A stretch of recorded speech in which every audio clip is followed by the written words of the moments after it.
Hi, I'm Dan. And I'm James. And welcome to the Cornwall Property Podcast, where every week we bring you the latest news, hot topics and guidance around the Cornwall property market. Stay tuned to be informed, inspired and to have any of your property related questions answered by trusted local property professionals.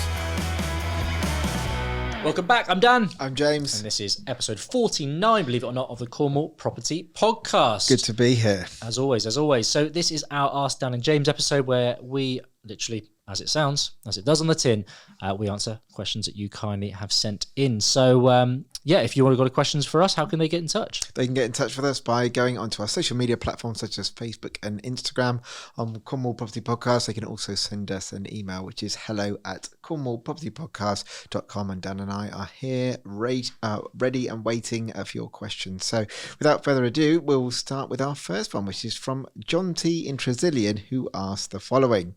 I have a buy-to-let in Bodmin with a tenant currently in situ. I am worried what to do as my mortgage is up for renewal, but there are no products that fit on the stress test. Yeah, I know what this feels like, Jonty. This means I go onto variable rate, which is £748 per month, ouch, and my rent received is £700. Before, my mortgage was on £299 per calendar month on a 5-year fixed. Should I sell or should I hold? Oh, feel for you there, Jonty. Should I stay or should I go? Yeah, Jonty, thanks for getting in touch. And I'm completely empathise with your situation there. That is not a nice situation to be in. Although the listeners may just see that as a £48 a month deficit, there's more behind that than just £48 deficit, isn't there? There's obviously, if this is in your own name or if it's in the company name, there's things that we need to just take into consideration there, but you're also going to have to be paying, there's going to be tax on that as well. So it's going to be more than just £48, Jonty, as I'm sure you are very well aware. And if you're not so aware, definitely speak and reach out to your accountant, because they'll need to update you on that whole Section 24 side of things too. So if James, you obviously throw your hat in the ring in a second, but for me, I think, can you weather this storm? How long can you weather this storm for? 1 month, 2 months, 3 months? If that is possible, find out exactly what you're minusing every month. Can you weather that for maybe 2 or 3 months? Because as James and I touched upon last in episode 48, things are changing currently in the market. The lending is becoming more competitive. Rates are becoming a little bit more attractive than they were. The Bank of England, actually, on their recent increase on the interest rates, in the minutes of that meeting that they had, they actually mentioned in there that the predictions were people predicting the interest rates to go, which I think are looking around 5.5%, 6%.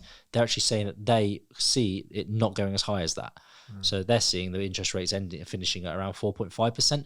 But again, that they're actually minutes written from that meeting with the Bank of England. So it was interesting to see. But with that information, again, whether or not that's just they're putting that out there to try and calm the market or not. But in essence, what I'm trying to get at here is, if you can weather the storm, perhaps it's time just to sit on your hands for a couple of months just to see where we're at and get those rates back down, because they are coming down, Jonty.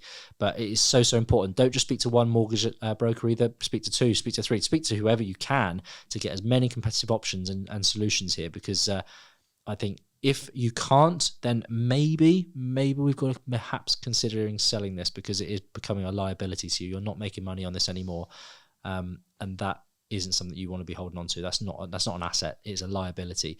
So I think option 1, depending on how much you are losing, can you sit on this for a couple of months to see if the rates change or improve?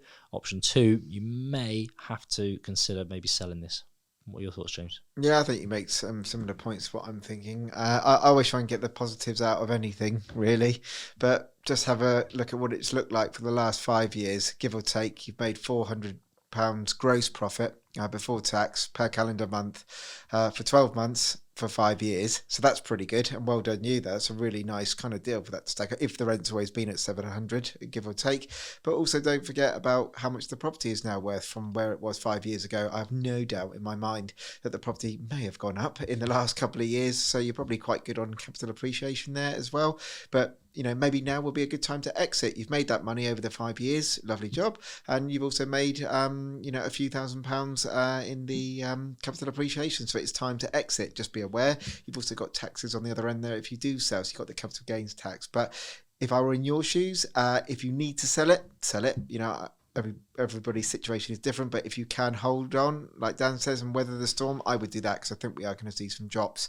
You may not get back to your 400 gross per calendar month, but generally on buy-to-lets, for me, I sort of say if you're doing 300, you're doing pretty well, in this day and age. But I appreciate you've got taxes to pay, but yeah, try and weather the storm if you can. But if you need to sell, you're going to make some money as well, so it's win-win. I'd also chuck in there, Jonty, that the rent, you haven't mentioned if rent has gone up or down at all. Like, what's the harm in perhaps, if this is the way it is, then you're going to need to maybe make a rent increase, because naturally, I think in the papers at the minute, I think the reports are with the latest index, they're continuing, they're record highs. I think they've gone up like 11% over the last, I think it was like four months or so. Like, it's gone crazy, absolutely crazy.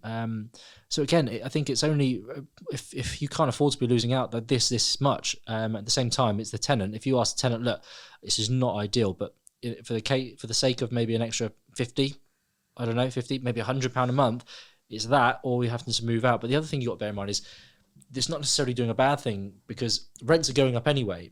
If you were to sell this, the tenant is used to be paying at £700. Well, if they're then going to be having to move out of this property, they're going to really struggle to find a similar type of property for that sort of money if you haven't been increasing the rents. Agreed. What I don't like the idea is holding the rents at the same price for 5 years and all of a sudden slapping a £150 increase. That is what hits and hurts so bad, and that's just too much of an impact. That's why perhaps, not that we do it, but maybe that's something they need to look at, is maybe steady increments of rent increases every year, maybe £20 a year. It goes up £20 a year, because it slowly, gradually gets the tenants used to the market conditions. Because the problem you're going to have is, at the minute, if the tenant's been on this £700 for 3-4 years, the reality check is rents have gone up considerably in that time. So if they're going to have to get out of this and exit this property, they're going to have to find somewhere else, but they're not going to any longer be able to afford that, afford what it is. So I think that's another possible option, is having these discussions with your tenants, and we try and be as open and honest as we can be. If there are these sort of issues, then maybe it's a conversation that needs to be had. But I think you've got 2 or 3 options there, and hopefully one, if not 2, can help you. Yeah, the only other thing you could also do, Jonty, is look at how much money the property has gone up by in the last 5 years. Because what you might be able to do, without knowing it, is go into a different product with a lower loan to value, where the rate would be better anyway. So I don't know what you're sort of geared on now, 75% loan to value lending with a mortgage company. You might be able to come down to maybe 60%, and you'll get a better rate anyway, and the figures might look a bit more rosy. But just have a look into it. It's just another rock that you might want to unturn there. In short, I think it is a definite. Speak to as many brokers as you can at the minute and get as many eyes on it. And no harm in getting a quick valuation of the property, see how much it's actually worth now as well. And that will cover you for both remortgage or selling. For sure. Second question for today then is from Katie in Bodmin, who asks, a friend has asked for my help. He has recently split from his partner and she has had to come off their mortgage. My friend fails all affordability stress tests on his own and has asked if I can jump on his mortgage to help ensure he doesn't lose his home. I am looking to invest in my first buy-to-let property and was wondering if this were, with me helping him, would affect my chances of getting further lending on that.